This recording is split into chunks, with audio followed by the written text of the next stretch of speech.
Bonjour à tous, alors c'est Sarah de Business Passion Cuisine. Pour ceux qui ne me connaissent pas encore, j'accompagne de nombreux passionnés de cuisine dans le lancement de leur activité autour de la cuisine sur différentes thématiques. Dans les sujets que j'aborde, il y a donc la réglementation.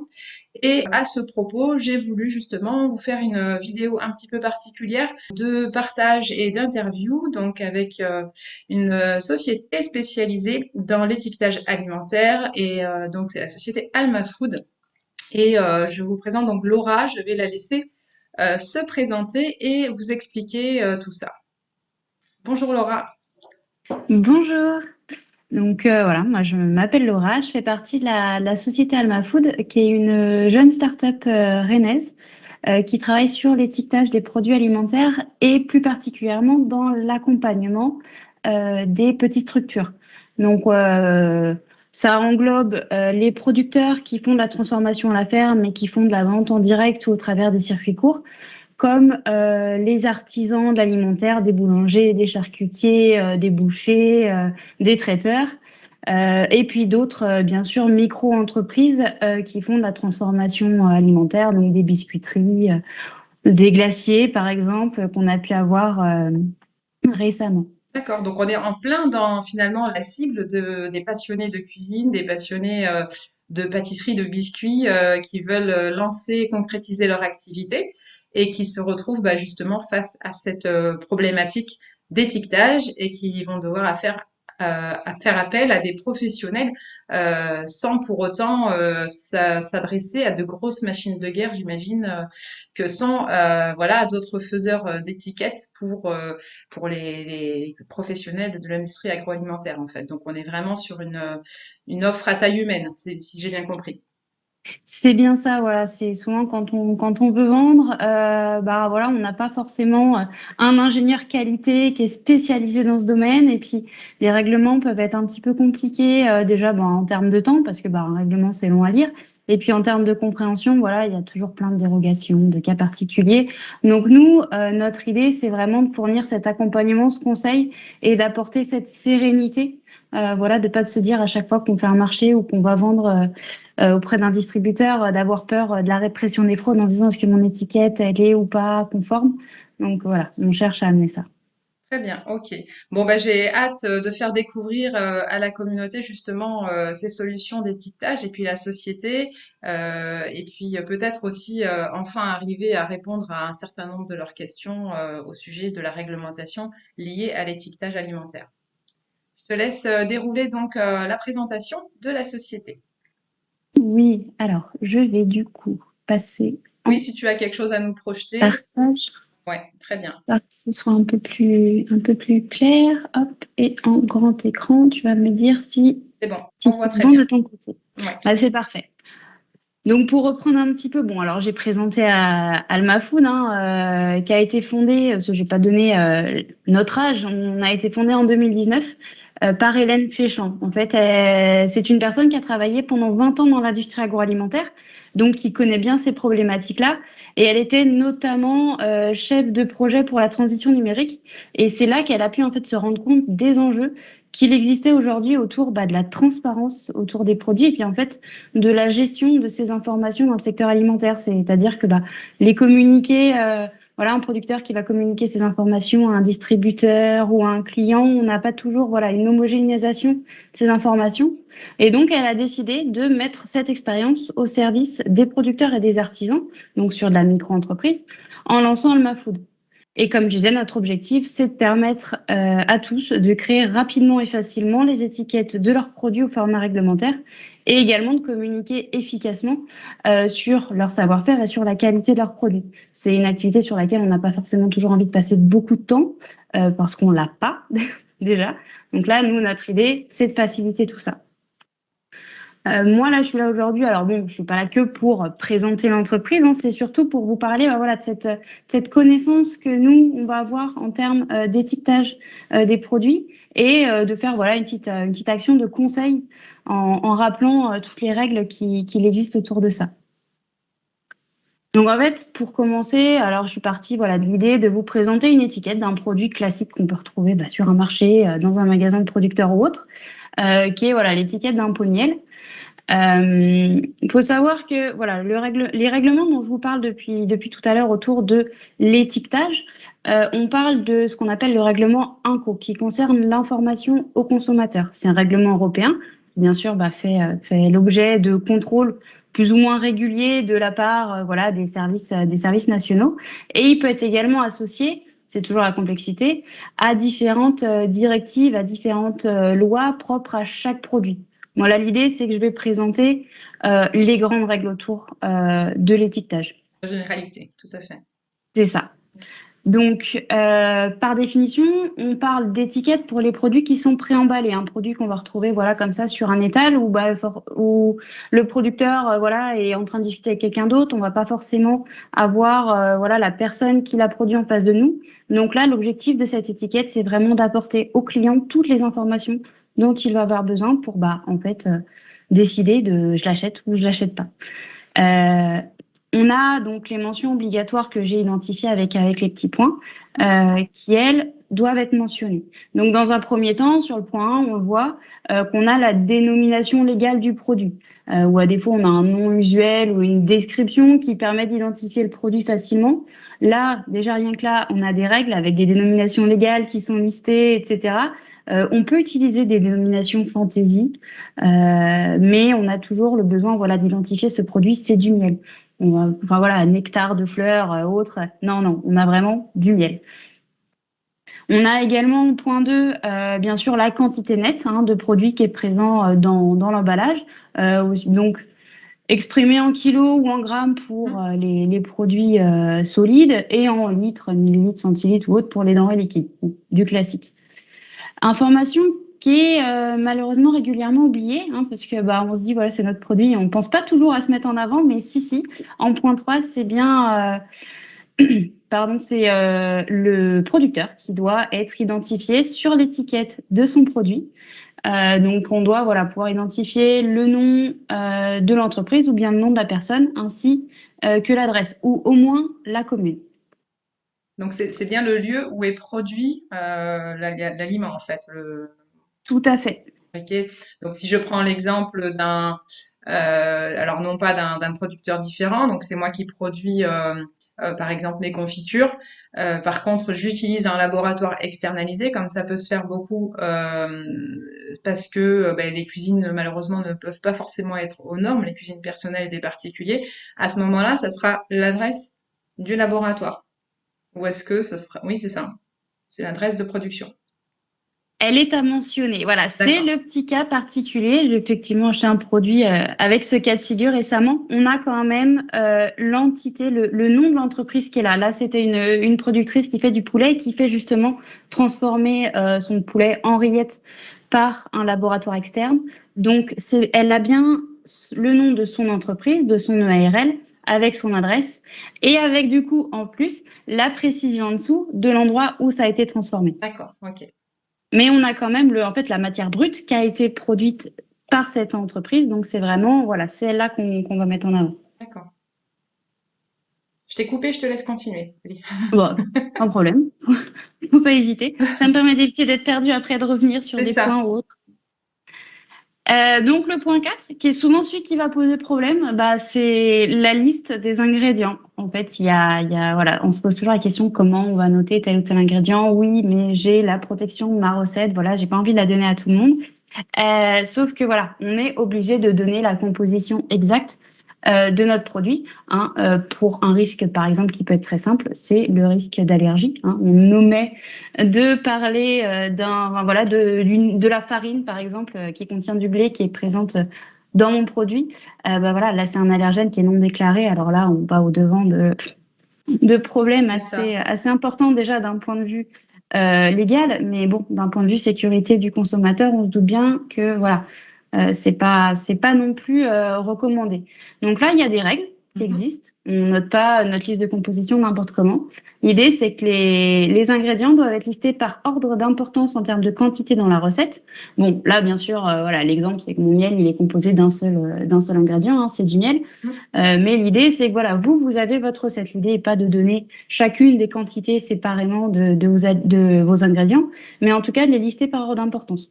Donc celui qui va être en quantité majoritaire va être en premier. Et puis en général, c'est le poivre qu'on rajoute à la fin en toute petite quantité qui est vraiment tout au bout de notre liste. D'accord. D'ailleurs, tu prends un exemple en plus assez particulier parce que le miel, au niveau des règles sur la composition, donc ça a été tout récemment donc modifié dans le sens, si tu me dis si je dis des bêtises, hein, dans le sens où effectivement maintenant on doit détailler. Euh, Avant on pouvait voir juste miel de fleurs tout simplement, et puis maintenant on doit détailler en fait les différentes proportions, si j'ai bien compris, au niveau de la réglementation. Est-ce que c'est, je dis des bêtises ou pas? Alors, C'était proportion, sur oui, l'origine peut-être. c'est plutôt sur Ah, l'origine, c'est ça, c'était effectivement. sur l'origine. Ouais. Souvent, il va être compliqué en fait, alors surtout pour le miel, de déterminer exactement quelle essence en fait on va retrouver dans nos miels. Voilà, on est encore heureux, l'abeille est un être libre qui va pouvoir aller butiner quand même dans un rayon qui va être C'est large. assez large en termes de kilomètres autour de ces ruches. Donc c'est assez compliqué quand même de déterminer quelle va être sa composition exacte. Là, en termes, voilà, quand je précise miel de colza, de trèfle, etc., c'est plus en termes, voilà, de transparence pour essayer de donner les informations dessus. Mais voilà, moi, les derniers textes que j'ai vu passer autour du miel, c'est vraiment cette problématique d'origine C'est ça. qui a souvent été assez peu claire. Et puis, bon, les miels trafiqués, alors ça, Oui, on en oui, a bah ça, entendu parler. tout à fait. C'est un long débat. Voilà, c'est ça. Du coup, je parlais également donc des allergènes. Bon, là, bien sûr, encore contre-exemple, mon miel n'en contient pas, mais tout allergène. Donc, on a une liste des ingrédients qui appartiennent en fait à la liste officielle des allergènes qui est reconnue au niveau national. On en a quand même 14 qu'il faut connaître. Hein, ça, clairement, il faut les connaître sur le bout des doigts. C'est 14 ingrédients qui peuvent être qui sont considérés comme allergènes et qui doivent être mis en avant sur l'étiquette. Donc, dans la liste de composition, en général, soit on va souligner l'ingrédient qui est concerné, soit on va le mettre en gras. Donc là, tout à l'heure, je parlais de la farine de blé, mine de rien, de mettre en avant, voilà, le mot blé, ça c'est obligatoire. Quand on va avoir de la moutarde, quand on va avoir du poisson, des crustacés, du lait, des œufs, enfin voilà, la liste est longue, je vais pas la faire, mais l'idée, voilà, il faut vraiment bien se poser. Ça, c'est clairement la question la plus primordiale à se poser quand on rédige sa liste de composition. D'ailleurs, c'est pas pour rien que les formations HACCP sont obligatoires dès lors qu'on veut se lancer dans une activité culinaire, parce que justement, ces 14 allergènes-là, ils sont spécifiés et on se doit de les connaître par cœur et de les appliquer ensuite sur la réglementation de l'étiquetage. Donc, effectivement. Voilà. On n'est même plus sur une question de transparence, on est vraiment sur une question de sécurité du Tout à consommateur. fait. Bon après, la liste de composition, je pourrais en parler pendant des heures. Hein. Il y a des règles particulières. Il faut indiquer le pourcentage de certains ingrédients selon le type de produit. On va également avoir les règles justement concernant l'origine. Là pour le miel, il faut le préciser. Euh, Jusque-là, pour le lait également, dans les produits laitiers, c'était obligatoire. C'est en train de changer. Là, heureusement ou malheureusement, tout dépend du point de vue. Oui. Mais voilà, il faut savoir qu'il y a d'autres petites notions à prendre en compte pour cette liste de composition. Pour enchaîner, donc sur mon numéro 5, là, la date de durabilité minimale, donc on parle de DDM, du produit, elle doit être affichée. Donc là, on est pareil sur un aspect de protection du consommateur, avec également cette notion de numéro de lot. Là, c'est vraiment pour assurer la traçabilité du produit. Alors, il faut savoir que là, j'ai noté DLUO d'ailleurs. Techniquement, l'étiquette est même plus conforme, si on peut dire, parce que c'est en discussion avec cette notion de DLUO, donc date limite d'utilisation optimum, qui va être transformée en DDM, donc date de durabilité minimale. Et on a également, donc là, là c'est un produit qui se périme en très très longtemps, mais pour des produits, là, sur du frais, on va avoir la notion de DLC. Celle-là, elle bouge pas. On a vraiment une date limite de consommation qui est, à la différence de là, qui est au jour près.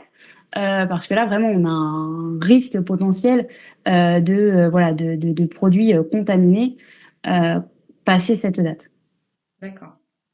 Et donc le numéro de lot, pour assurer, comme tu disais, la traçabilité, si jamais on a un problème, il y a un souci sur un des bocaux, par exemple, qu'on puisse savoir à quel lot il appartient et comment rattraper le coup et rappeler les produits, etc.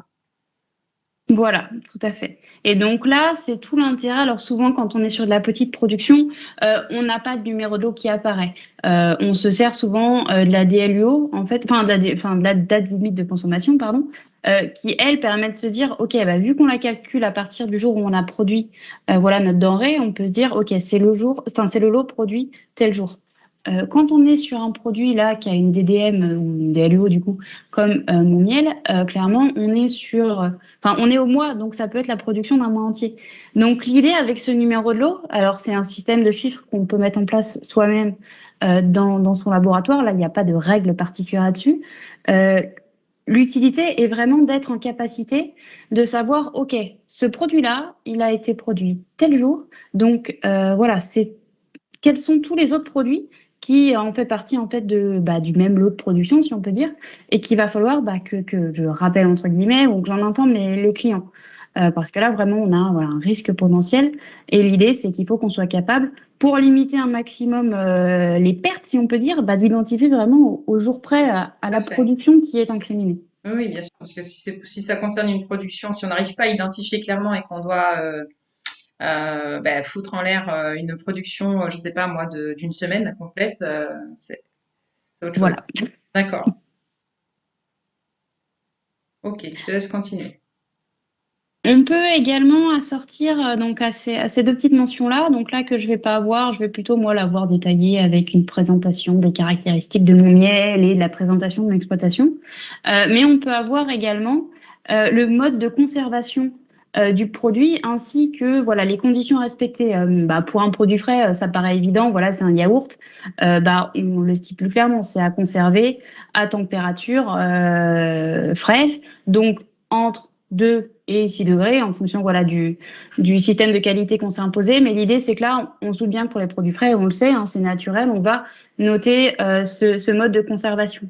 On peut également avoir, voilà, bon, alors le miel est pas un bon exemple parce qu'il se conserve de toute manière très très bien, mais mettons pour une huile, et bah voilà, quelque chose qui, une huile de lin, je sais qu'à la lumière, voilà, ça se perd très très vite, ça se dégrade. Bah là, voilà, préciser conservation à l'abri de la lumière, à telle température, conservé au sec pour un produit sec. Enfin, voilà, tous les éléments qui vont pouvoir permettre au consommateur de bien conserver le produit pour en conserver toutes les qualités déjà sanitaires, mais également gustatives, parce que c'est tout l'intérêt d'un produit alimentaire. Bah, c'est comme les mentions à consommer 2 jours après ouverture, par exemple.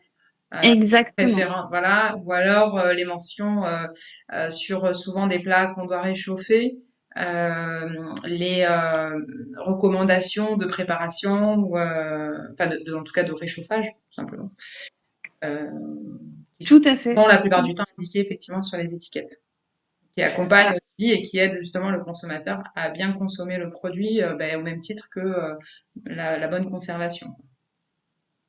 Tout à fait, parce que c'est vrai que voilà, des fois, avec un bocal effectivement d'un produit, comment dire, d'un plat cuisiné, on ne sait pas forcément combien de temps le faire chauffer ou autre, et l'idée c'est d'accompagner directement le consommateur là-dessus, comme ça, il n'y a pas à se poser la question. Oui, tout à C'est fait. effectivement voilà, ça fait partie des infos qui là pour le coup sont pas obligatoires si voilà, c'est pas indispensable à la qualité sanitaire du produit, mais qui sont toujours très appréciés. Euh, Moi, la première.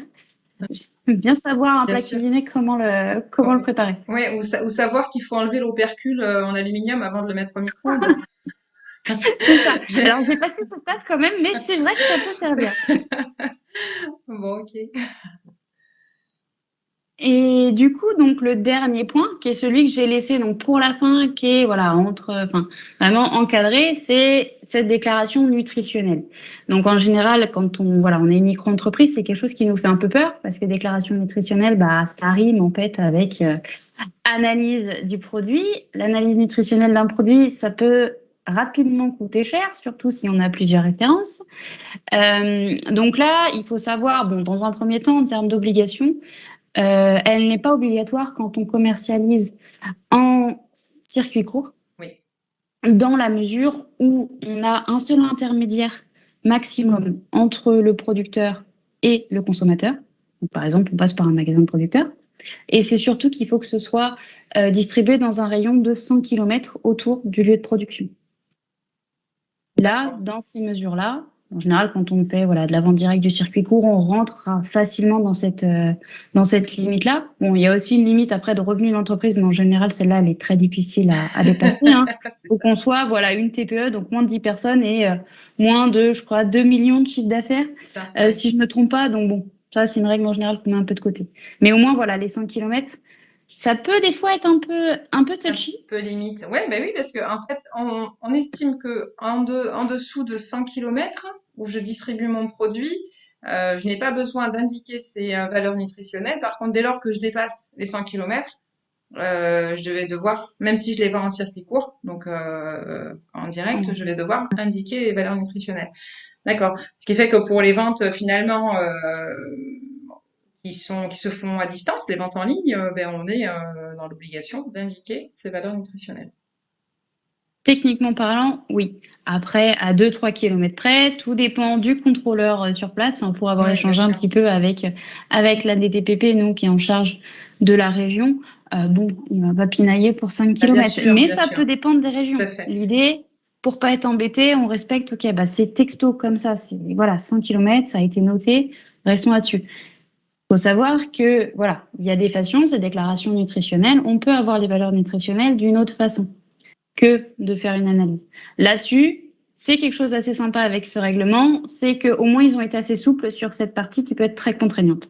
Ce que je pourrais vous expliquer un petit peu après, parce que là, du coup, c'est Oui, notre activité, si on peut dire, de faciliter tout ça. ça marche. Euh, donc là, voilà, je vous ai parlé des informations qui sont à faire figurer sur l'étiquette voilà, d'un produit préemballé. Mais voilà, de plus en plus, et c'est ce qu'on retrouve bah, notamment sur les marchés, et puis de plus en plus dans les boutiques de vrac, hein, ça se développe énormément, c'est le produit non préemballé. Bon, là, je vous ai mis une étiquette parce que l'idée l'idée est là, mais on est sur du produit qui est en fait présenté au client sans conditionnement, donc aussi bien des légumes qui sont dans un panier sur un étal du marché que bah, là pour le coup des pâtes qui sont dans un silo dans un magasin de vrac. Ça peut être également une pièce de viande qui est présentée voilà sur l'étal du boucher. On est sur un produit qui est présenté comme tel au client et qui en fait va juste être mis dans un contenant à la demande du client. Et on a la possibilité, voilà, si on le souhaite, si on a les moyens, d'apposer une petite étiquette sur le dessus pour rappeler certaines informations euh, aux consommateurs. L'idée, c'est que sur place, sur le lieu de vente, on a une obligation d'avoir une petite affichette qui répertorie quand même certaines informations sur le produit pour guider, bah, bien sûr, le consommateur dans son achat. Donc en fait, ce petit écriteau, ben, on le voit souvent, hein, piqué sur une pièce de viande ou sur le panier de légumes. Il doit reprendre dans un premier temps, bah, bien entendu, la dénomination légale de notre produit.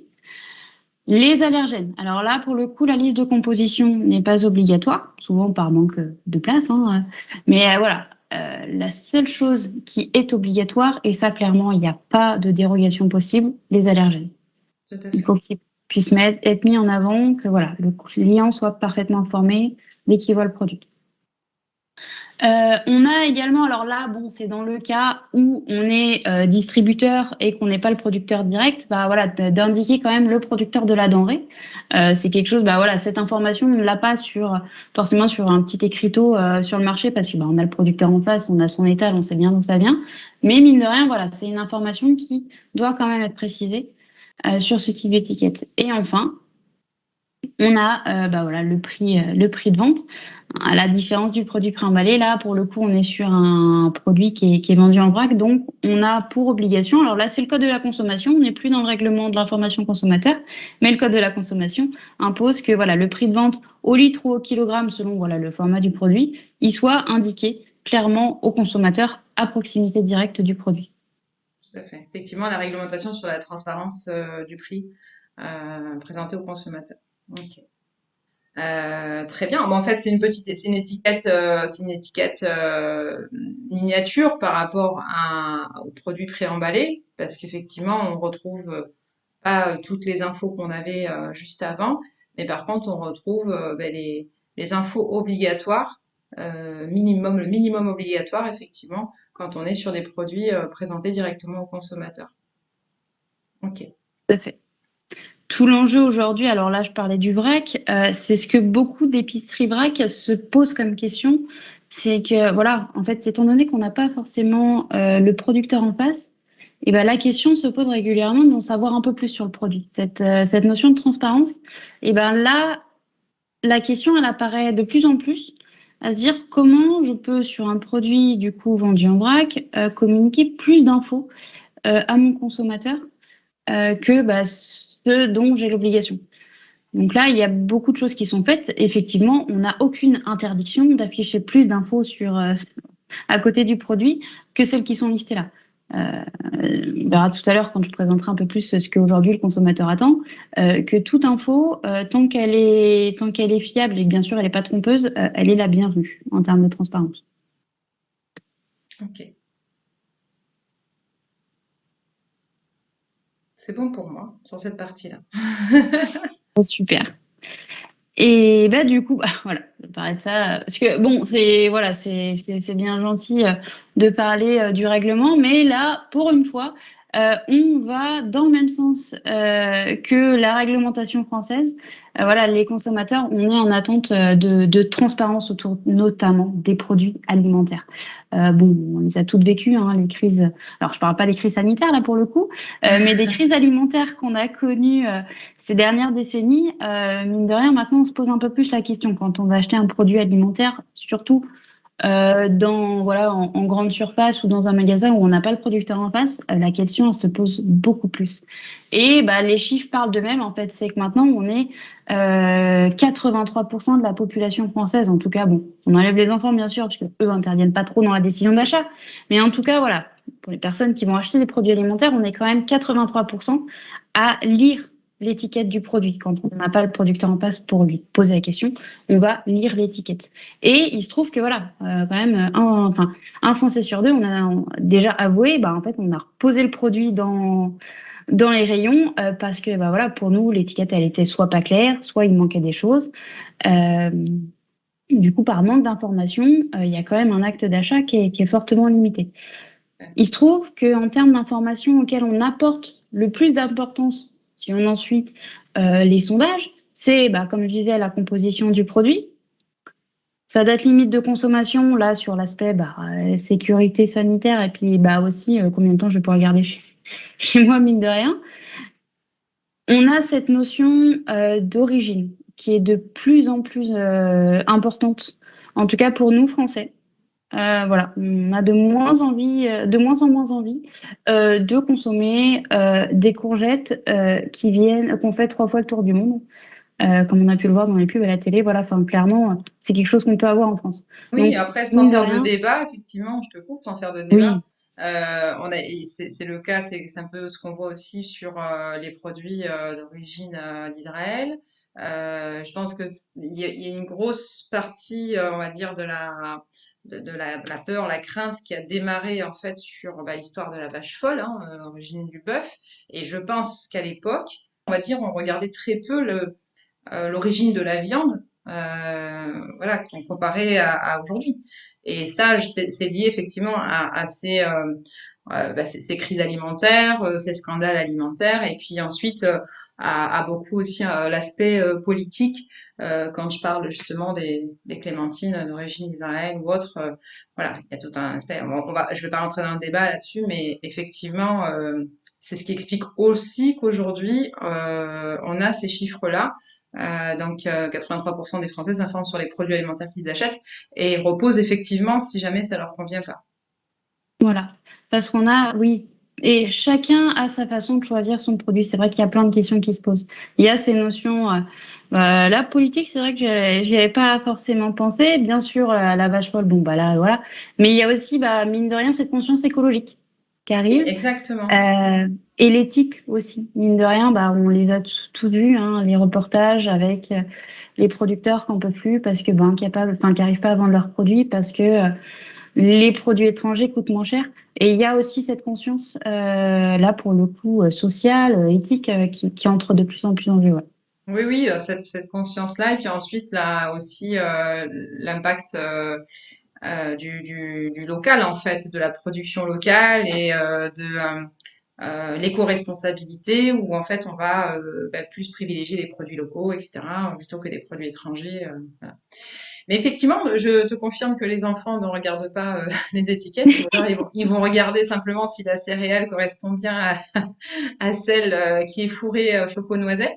C'est ça. Mais ouais, généralement, s'ils s'amusaient à regarder aussi la composition des produits, je pense qu'ils reposeraient beaucoup plus souvent les produits qu'ils achetaient.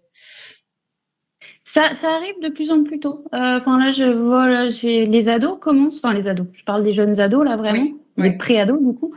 J'en vois enfin, de temps en temps, ouais, qui se posent vraiment la question. Et c'est vrai que là, du coup, c'est hyper appréciable. On voit cette pas éducation, mais on a vraiment cette sensibilisation qui est faite. Et là, du coup, tout l'intérêt pour un producteur voilà, de denrées alimentaires, de mettre en avant, enfin, voilà, la composition de votre produit et puis l'origine. Si vous vous fournissez en local, bah là, c'est banco, on y va, quoi. Faut vraiment savoir quels sont les éléments à mettre en avant pour, euh, pour répondre à ces attentes au final des consommateurs. Tout à fait. Et la petite dernière aussi, ça qui m'a un peu surprise dans ma petite liste là des informations auxquelles on porte le plus d'importance, ce sont les informations nutritionnelles. Voilà, donc là, l'intérêt santé est de plus en plus présent dans les décisions d'achat d'un produit alimentaire. Donc au final, eh ben voilà, on est quand même de plus en plus à regarder, enfin apparemment, à regarder ce petit tableau là qu'on connaît ou plus ou moins. On avoue quand même ne pas forcément savoir le lire, mais le fait qu'il soit là et le fait juste de savoir rien que même les kilocalories, quoi. C'est tout bête. Et pourtant, si. Voilà, souvent, voilà, un choix peut se faire à partir de cette information-là. Donc, au final, c'est là tout l'intérêt d'être informé sur ces informations nutritionnelles. Ok, comment je peux, moi, arriver à les afficher sur mon produit si vraiment ça présente cette importance pour mes clients. Mm. Et donc là, c'est là C'est que là nous... que c'est là que tu interviens. voilà, exactement. Donc, Alma Food, nous, pour répondre en fait aux attentes de ces consommateurs que je viens de présenter, et donc répondre aux besoins des professionnels, de pouvoir afficher toutes les informations qu'il faut et au bon format, enfin, sur le plan légal, pardon, on développe une application pour l'étiquetage. Elle est entièrement numérique et en fait, elle va permettre de générer semi-automatiquement le contenu réglementaire, pardon, des étiquettes, donc de façon très rapide et sécurisée. En fait, l'idée, c'est qu'à partir voilà, d'un minimum d'informations saisies sur l'application, on va pouvoir générer une étiquette qui soit conforme. Et également, c'est ce qu'on peut voir dessus avec un tableau de valeur nutritionnelle. On va se baser sur cette souplesse de la réglementation qui ne vous oblige pas à faire analyser telle ou telle référence que vous avez, mais c'est de pouvoir utiliser des valeurs nationales. C'est-à-dire qu'on a tout un référentiel à l'échelle nationale qui a été mis en place, qui est contrôlé et mis à jour très régulièrement, qui détermine que pour un produit alimentaire bien particulier, mettons voilà, moi, ma confiture de Mirabelle par exemple, euh, les valeurs nutritionnelles moyennes en fonction de tout le panel qu'on peut retrouver voilà, sur dans les rayons français, ça va être telle valeur, telle valeur, telle valeur. Et là, la réglementation autorise d'utiliser ces valeurs parce que voilà, c'est une valeur nationale qui a été calculée. Donc techniquement, mon produit, voilà, on a une confiture de Mirabelle. Donc c'est qu'on a de la Mirabelle et du sucre dans le produit. En proportion, bien sûr, variable selon les recettes, mais on reste sur quelque chose qui reste, voilà, enfin les valeurs qui sont sorties comment dire, par ce système ne sont pas déconnantes. Après, on peut aller un petit peu plus loin. C'est-à-dire que nous, ce qu'on propose également, c'est alors que vous nous communiquiez votre recette. Donc là, bien sûr, alors il n'y a en l'occurrence pour le moment que moi qui lis ces recettes. Elles ne sont absolument pas gardées. Hein, c'est un instant T pour me permettre, moi, sur la base de calcul, de déterminer de façon un petit peu plus précise les valeurs nutritionnelles d'une recette particulière.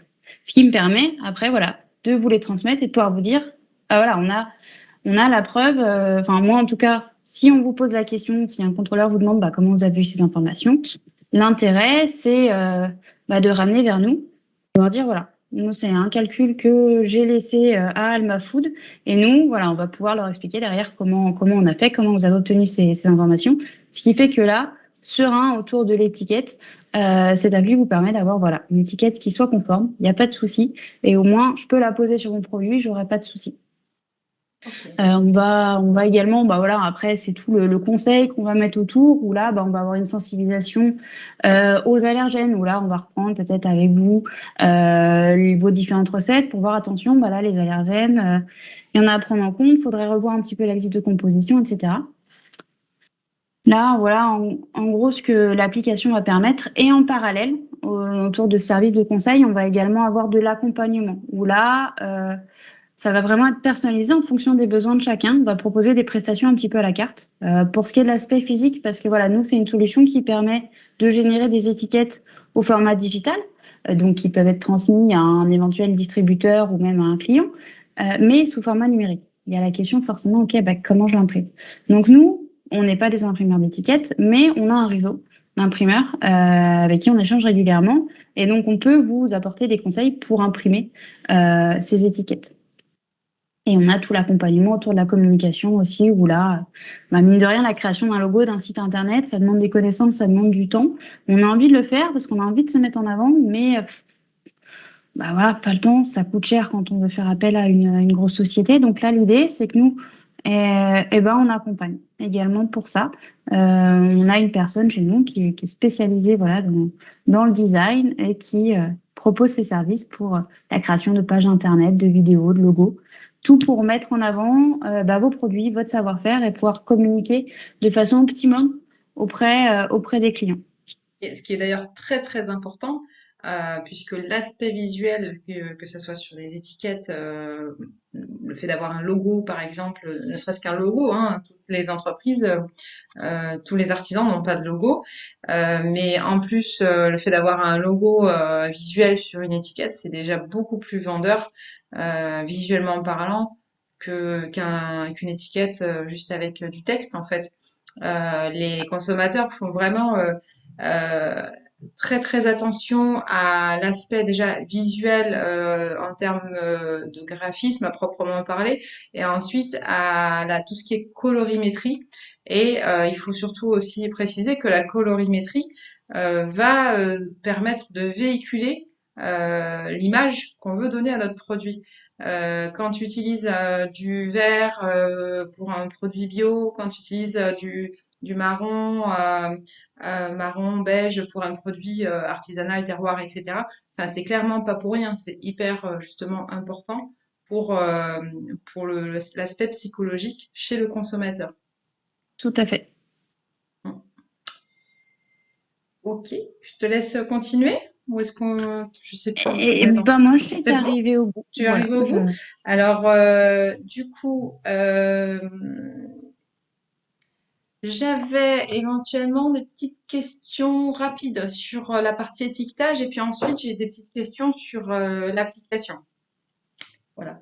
D'accord. Alors déjà sur donc c'est des questions qu'on m'a posées hein, le plus régulièrement et je voulais que tu confirmes en fait les infos sur la base de ce que tu sais.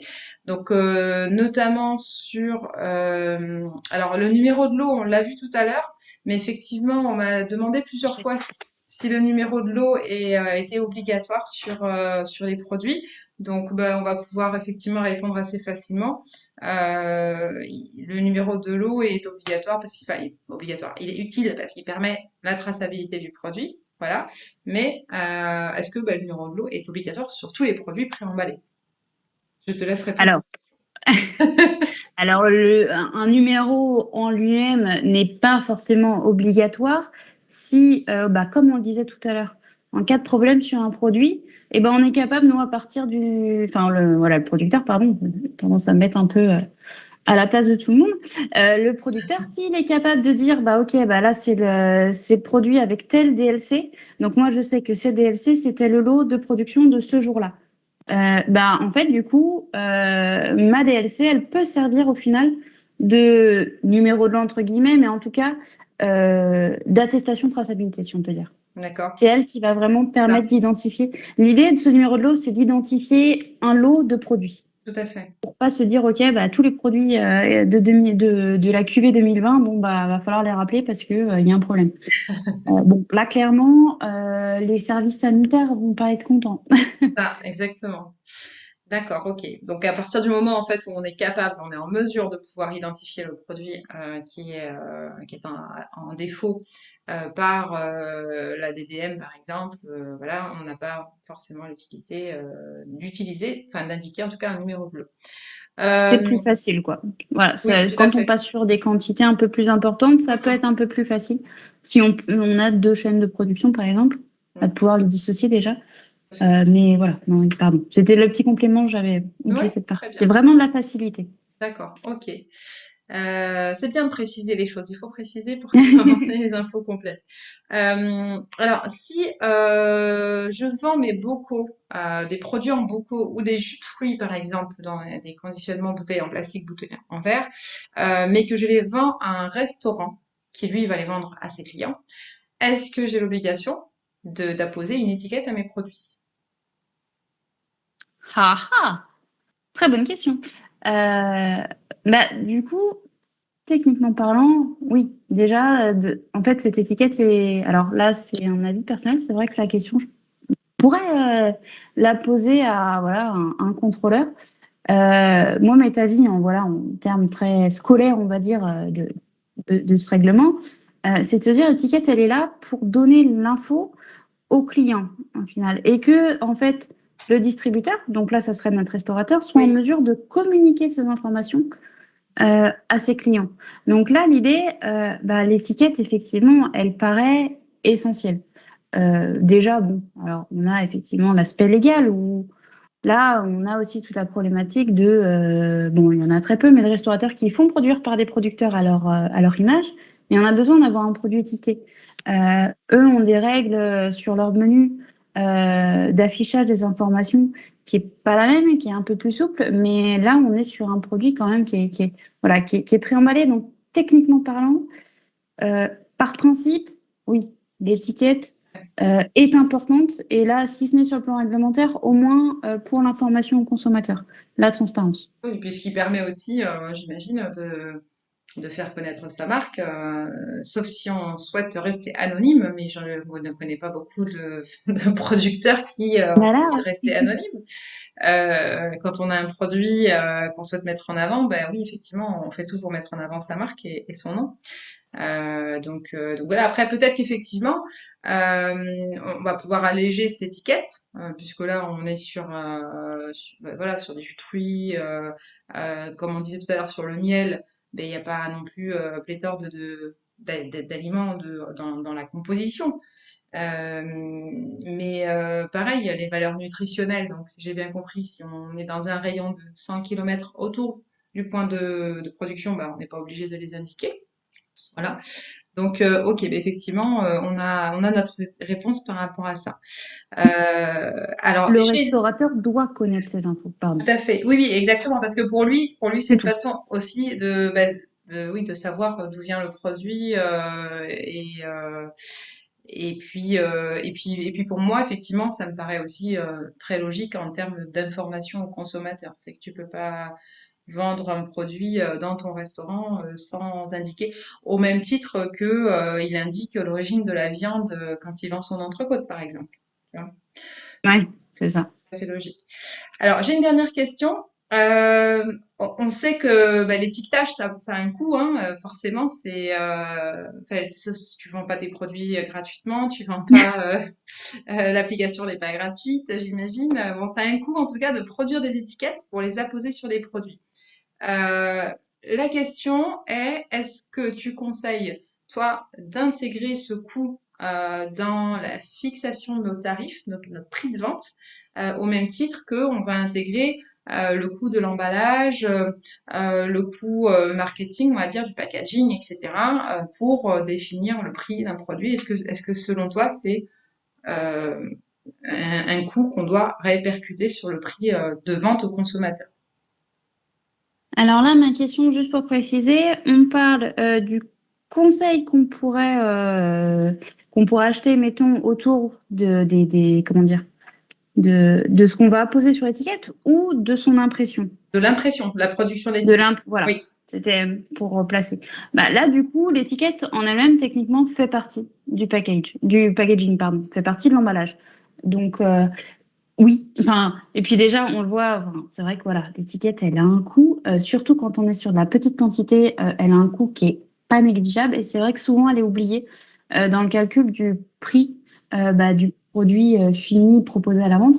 Et mine de rien, bah, rapidement, la note peut monter assez vite hein, quand on a plusieurs références, quand on a plusieurs formats différents. Euh, enfin, le consommateur est prêt à payer 1 ou 2 centimes plus cher. Déjà, on sait qu'on est prêt à payer un peu plus cher pour avoir un produit local, de saison, voilà, produit à côté de chez nous. Voilà, le prix supplémentaire généré, enfin, quelques centimes supplémentaires générés par l'étiquette vont pas être, tout à fait, enfin, tout à fait. ne vont pas rebuter le client. Par contre, clairement, à l'inverse, s'il n'est pas mis sur le prix du produit, la perte, elle peut être assez considérable pour le Bien producteur. sûr, oui, tout Euh, à fait. Oui, oui. Moi, parce que je c'est conseille systématiquement, effectivement, d'intégrer le coût du packaging et de l'étiquetage à son prix de vente, puisque, enfin, en tout cas, toujours. l'intégrer au calcul du prix de vente. Parce que, effectivement, comme tu dis, sinon, après ça va être très, très compliqué d'être rentable sur des produits, C'est clair. surtout si on veut absolument soigner le packaging, parce que généralement, quand on est sur des produits de qualité, on a envie d'aller jusqu'au bout des choses et on a envie de soigner vraiment le packaging, de mettre de la couleur, peut-être d'avoir un packaging avec une fermeture spécifique, avec un petit nœud, enfin toutes ces choses qui non seulement sont coûteuses, mais en plus peuvent prendre du temps à réaliser. Donc C'est c'est ça. sympa, c'est joli, c'est vendeur, mais encore faut-il effectivement répercuter le coût de ces choses-là sur les prix de vente. Ok. Très bien. Alors après, j'avais une petite question donc, par rapport à l'application que tu nous as présentée tout à l'heure. Dès lors que on a acheté l'application, enfin c'est une sorte de forfait, d'abonnement, en fait, c'est ça? C'est un D'abonnement à abonnement. l'année, oui. Voilà, un abonnement à l'année. Est-ce qu'on est limité sur la quantité d'étiquettes qu'on veut éditer? Alors, du tout, du tout. Ça nous posera peut-être problème un jour. Là, à l'heure actuelle, enfin, voilà, vous avez 10 000 références. Vous pouvez créer 10 000 étiquettes numériques sur votre compte.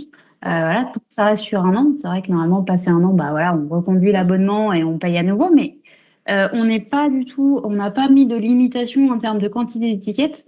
Voilà, vous avez une recette.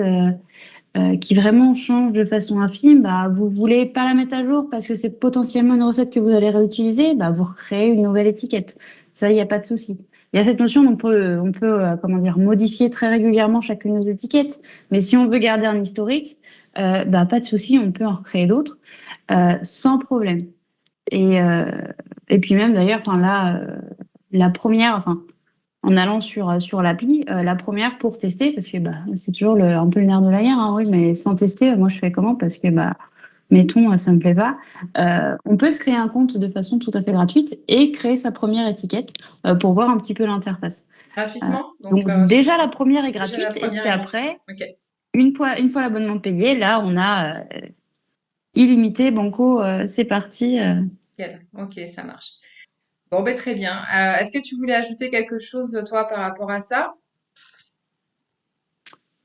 Bah non, bah Bon, du coup, alors du coup, ben voilà, du coup, si pour ajouter juste quelques petites infos donc par rapport à l'application, il faut savoir que moi je suis en partenariat donc avec Alma Food, donc si vous voulez avoir des infos complémentaires, je suis en mesure de vous communiquer toutes les infos, les plaquettes donc de présentation des produits.